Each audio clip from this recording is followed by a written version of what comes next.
जैसे कि अब तक की कहानी में नीलावंती रिहान से कहती है कि उसे यहाँ का पूरा व्यापार संभालना होगा, क्योंकि उसे अमेरिका जाकर वहाँ की अपनी डूबती कंपनी को बचाना है और आहना को अपने मानसिक इलाज के लिए भारत के एक आश्रम में जाना होगा।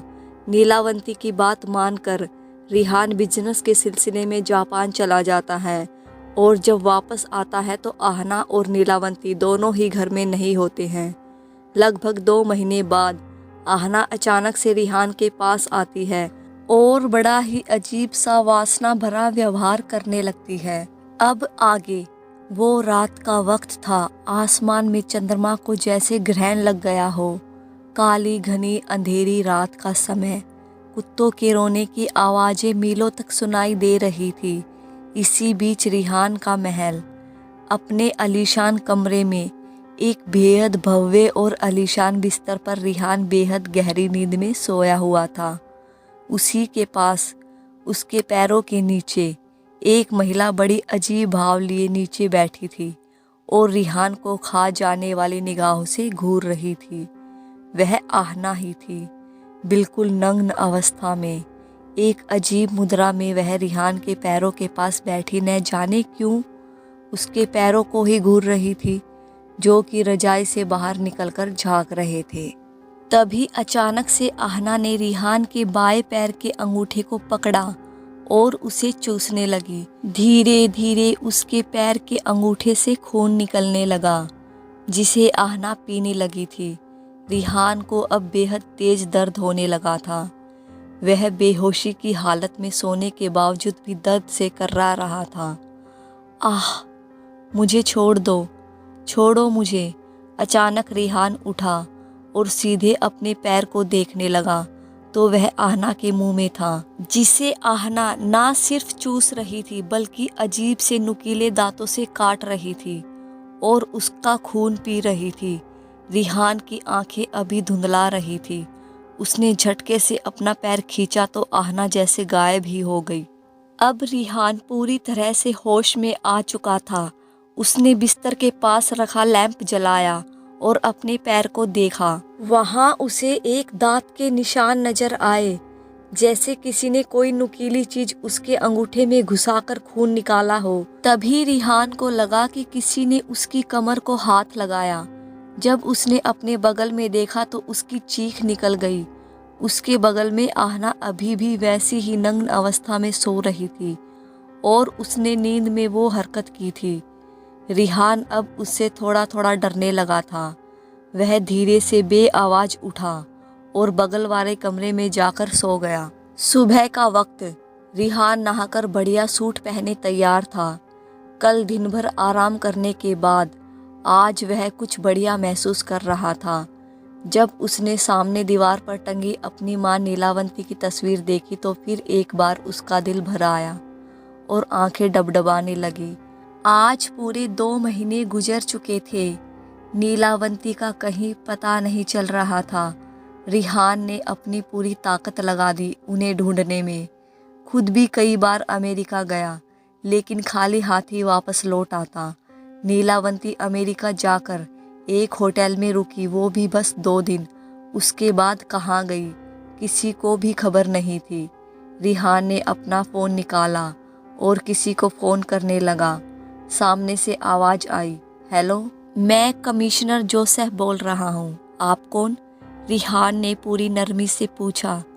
सर, आज पूरे 2 महीने होने को है, लेकिन उनका कहीं कुछ पता नहीं चला। हमेशा फ़ोन करो तो रिंग जाती है। ऐसा लगता है अब उठाएंगी फ़ोन और बात करेंगी, लेकिन नहीं। आखिरकार क्या करूं मैं? कहाँ होंगी वो? कमिश्नर जोसेफ ने बड़ी नरमी से कहा। देखिए मिस्टर रिहान, आप अपने आप को संभालिए। हम पूरे देश में उन्हें ढूंढ रहे हैं। हमें विश्वास है कि वो जल्द ही मिल जाएंगी। ठीक है, जल्दी कुछ कीजिए सर। तभी रिहान को किसी ने पीछे से आकर गले लगाया। रिहान अब एकदम से घबराने लगा।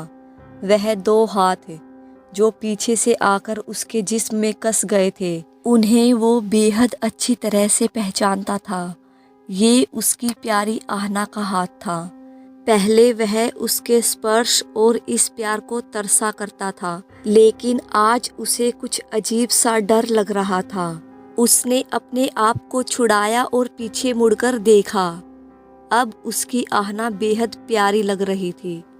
उसने एक बेहद खूबसूरत काली पारदर्शी साड़ी पहनी थी और रिहान को बड़े प्यार से घूरने लगी। रिहान भी उसे घूरने लगा। उसके दिमाग में कल रात की घटना घूम रही थी कि कल जो हुआ वो महज सपना था या हकीकत। तभी आहना गले मिलते हुए बोली, किससे बात कर रहे थे? रिहान को होश आया कि फ़ोन पर कमिश्नर लाइन में है। उसने उन्हें बाद में फ़ोन करूँगा कहकर काट दिया। फिर आहना को वहीं पास के सोफे पर बिठाकर बताने लगा कि नीलावंती का कहीं कुछ पता नहीं चल रहा है। वो अमेरिका से कहीं गायब हो गई हैं। आहना सारी बातें ऐसे सुन रही थी मानो मुझे क्या मतलब है नीलावंती से। तभी आहना ने सुनने में तकते हुए रिहान के पैरों को देखते हुए पूछा, आज चप्पल क्यों? और तुम्हारे अंगूठे को क्या हुआ? रिहान अब कपकपा गया कि क्या बोलूं इसे। फिर कुछ सोचते हुए कहा, शायद कल रात को किसी कीड़े ने काट लिया होगा। तुम चिंता मत करो, मैं ऑफिस जाते जाते डॉक्टर को दिखा दूंगा। तुम बताओ अब तुम्हें कैसा लग रहा है?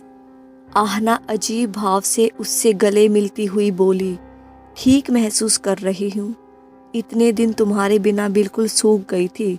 अब धीरे धीरे रिहान को किस करने लगी। रिहान उसे रोकने की कोशिश कर रहा था कि आहना अभी नहीं, बाद में रात को, अभी मेरा ऑफिस जाना बहुत ज़रूरी है। आहना अपने में खोई हुई कुछ नहीं सुन रही थी। उसने फिर एक बार अपने कपड़े जिस्म से निकाल फेंके और रिहान के कपड़े नोचने लगी। अब रिहान पूरी ताकत लगाकर उसका विरोध कर रहा था और वहाँ से भागना चाहता था। आहना ने उसका हाथ इतनी कड़ाई से पकड़ा था कि वह उसे छुड़ा नहीं पा रहा था। एक बार फिर रिहान और आहना के बीच शारीरिक संबंध बने और रिहान की हालत बिल्कुल वैसी ही हो गई जैसे कल रात हुई थी। वह एकदम ऐसे सो गया मानो किसी ने बेहद तगड़ा बेहोशी की दवा दे दी हो। वह छुट्टी का दिन था। सभी अपने अपने बिस्तर पे पसरे हुए थे। रिहान सुबह ही तैयार होकर खड़ा था। वह बेताबी से आहना का इंतजार कर रहा था। लगभग 1 घंटे बाद आहना आई। उसने एक सफ़ेद रंग की पारदर्शी साड़ी पहनी थी। वह उस साड़ी में इतनी खूबसूरत लग रही थी मानो स्वर्ग की अप्सरा हो। रिहान बस उसे देखता ही रह गया। आहना ने बेताबी से पूछा, हम कहाँ जा रहे हैं? रिहान उसके पीछे गया और कस के गले लगा लिया। उसने अपनी जेब से एक मखमली रुमाल निकाला और आहना की आंखें बंद कर दी। आहना घबराते हुए बोली, यह क्या कर रहे हो?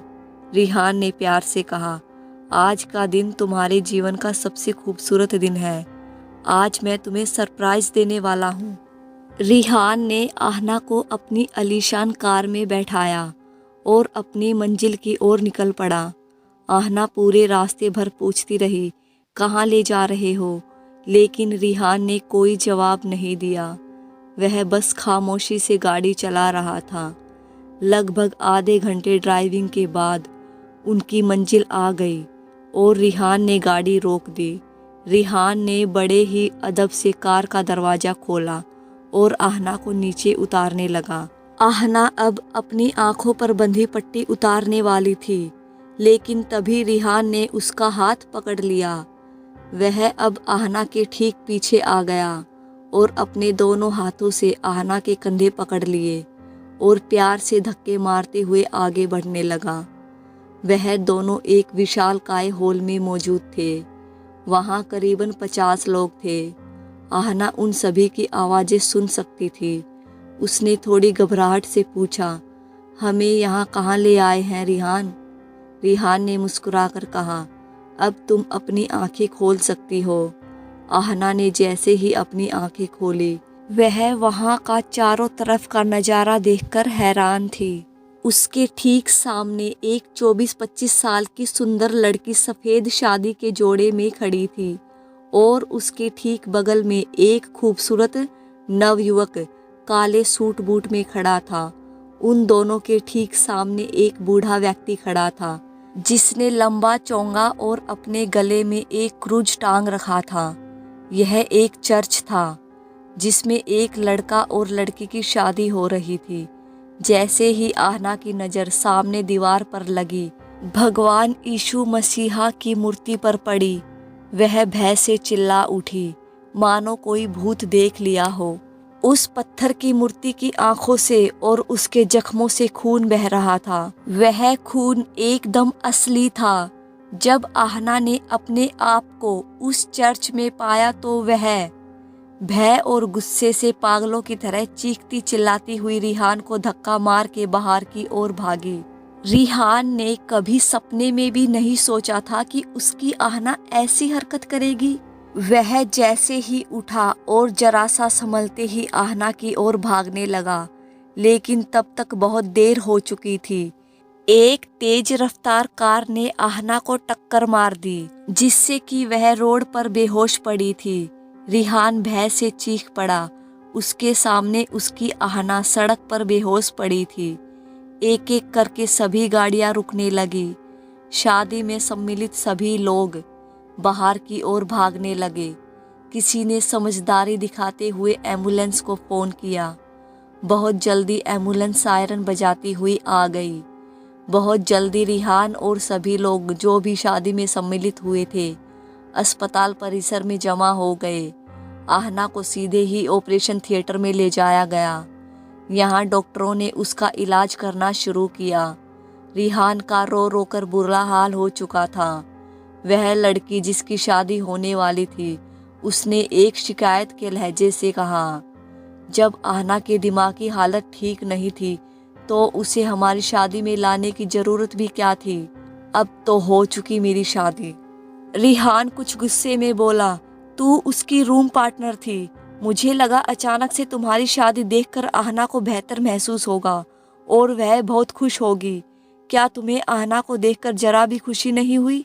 तुम्हारी शादी आज नहीं तो कल हो ही जाएगी, लेकिन तुम इतनी खुदगर्ज कब से बन गई? मुझे नहीं लगता तुम्हें आहना की कुछ परवाह भी है। तुम्हें तो बस दुख है कि तुम्हारी शादी कैंसिल हो गई। तुम्हारी शादी आज नहीं तो कल हो ही जाएगी। जरा सी इंसानियत रखो। यह कहकर रिहान आराम से कुर्सी पर बैठ गया। लगभग 1 घंटे बाद सभी डॉक्टर बाहर आए और रिहान से कहा, भगवान का शुक्र है कि अब आहना बिल्कुल ठीक है। हम उसे बहुत जल्दी नॉर्मल वार्ड में शिफ्ट कर देंगे, तब आप उनसे मिल सकते हैं। रिहान की यह सुनकर जान में जान आई। उसने डॉक्टरों को धन्यवाद दिया और सभी को वहां से चलता किया। अब आहना को होश आ चुका था। वह नॉर्मल वार्ड में बिस्तर पर लेटी पड़ी थी। रिहान भी उसके पास जाकर बैठ गया और प्यार से उसका हाथ थामकर पूछने लगा, तुम्हें क्या हो गया था? तुम वहां से क्यों भागी? आहना ने सुनने में ताकते हुए कहा, मुझे नहीं पता। मैं अचानक इतने लोगों को देखकर बहुत घबरा गई। मुझे माफ़ कर दो। रिहान ने बड़े प्यार से उसका माथा चूम लिया और कहा, नहीं, तुम्हें माफ़ी मांगने की कोई ज़रूरत नहीं है। मेरी ही गलती है। तुम्हें वहाँ नहीं लाना चाहिए था। तभी उस कमरे में एक सफ़ेद रंग का लंबा चोगा पहने एक 80 साल का बूढ़ा व्यक्ति अंदर आया। वह उसी चर्च का फादर था जहाँ वह शादी हो रही थी। उसने आहना की ओर देखते हुए कहा, शैतान का वास है इस लड़की में। मैंने अपनी ज़िंदगी में कभी भी भगवान यीशु की मूर्ति से रक्त बहते नहीं देखा। मेरा यकीन करो बेटा, शैतान का वास है इस लड़की में, या यह लड़की खुद कोई शैतान है। अपनी जान बचाओ और भाग जाओ। रिहान गुस्से में थरथराता हुआ बोला, बाबा, मैं आपकी उम्र का लिहाज कर रहा हूँ, वरना मैं तुम्हें मार डालता। तुम्हारी हिम्मत भी कैसे हुई मुझसे मेरी आहना के बारे में ऐसा सब भला बुरा बोलने की? हाँ, वह बस दिमागी रूप से कुछ बीमार है। अचानक से इतनी भीड़ देखकर घबरा गई और यहाँ वहाँ भागने लगी। दिख नहीं रहा आपको? भागते भागते बाहर किसी कार से टकराकर क्या हालत हो गई है उसकी। मरते मरते बची है। आज यदि उसे कुछ हो जाता तो मैं अपने आप को कभी माफ़ नहीं कर पाता। और आप ऐसी बीमार व्यक्ति के जरिए मुझसे पैसा ऐंठना चाहते हैं। यदि मैं अभी के अभी आपकी बात मान लूं कि हमारी आहना के शरीर में कोई शैतान है, तो आप ही बताइए इसका इलाज क्या है? कितने रुपए लगेंगे आहना के शरीर से शैतान को हटाने के लिए? वह बूढ़ा व्यक्ति भी कुछ नाराजगी से बोला, मुझे पैसों की कोई भूख नहीं है बेटा, मैं यह सब तुम्हारे भले के लिए कह रहा हूँ। और जिसे तुम छोटी मोटी दुरात्मा समझकर पैसे से हटाने की बात कर रहे हो ना, वह इतनी आसानी से नहीं हटने वाला। वह कोई आत्मा नहीं, खुद एक शैतान है। उससे मुकाबला करना इतना आसान नहीं होगा। वह हिंदू देवी देवता का प्रतीक है। उसे तंत्र मंत्र से ही शायद हटाना संभव हो, और यह मेरी बस की बात नहीं है। रिहान ने गुस्से से कहा, बाबा आप अभी के अभी चले जाओ, वरना मुझसे बुरा कोई नहीं होगा। तभी वहाँ कुछ अस्पताल के सिक्योरिटी गार्ड आ गए। वो सभी रिहान के कहने पर उस चर्च के फादर को धक्का मारकर बाहर निकालने लगे। फादर ने जाते जाते चिल्लाकर कहा, क्या तुम्हें उसके पास रहते एक भय का एहसास नहीं होता? क्या तुम्हें बुरे बुरे ख्वाब नहीं आते जिसमें वह तुम्हारा खून पी रही है? क्या उसके आते ही तुम बीमार महसूस नहीं कर रहे हो? वह बूढ़ा अब जा चुका था, लेकिन रिहान के कानों में उसकी आवाज़ें गूंज रही थी। उसने जाते जाते जो भी कुछ कहा था वह सब कुछ बिल्कुल सही था। इसका मतलब यह तो नहीं कि वह अपनी आहना को एक शैतान मानकर छोड़ दे। आहना भी अब कुछ घबराई हुई सी रिहान को देखकर पूछने लगी, कौन था ये पागल? यह मेरे बारे में बात कर रहा था। रिहान ने आगे आकर आहना को गले से लगा लिया और बड़े प्यार से बोला, भूल जाओ उसे, ऐसे लोग पैसे के लिए कुछ भी करते हैं, तुम आराम करो। हेलो दोस्तों, कैसे हो? आज का यह पार्ट आप लोगों को कैसा लगा? आई थिंक ज़्यादा भयावह हो गया होगा, है ना? तो दोस्तों, इसी तरह से इस कहानी का अगला पार्ट सुनने के लिए मेरे साथ बने रहिएगा और इस चैनल को सब्सक्राइब करें। ज़्यादा से ज़्यादा वीडियो को शेयर करें और ज़्यादा से ज़्यादा लाइक करें। प्लीज़ दोस्तों, आपके सपोर्ट की बहुत ज़्यादा ज़रूरत है मुझे। मेरे चैनल को ज़्यादा से ज़्यादा सपोर्ट कीजिए। अपना चैनल मान के सब्सक्राइब कीजिए, लाइक कीजिए, वीडियो को शेयर कीजिए। धन्यवाद।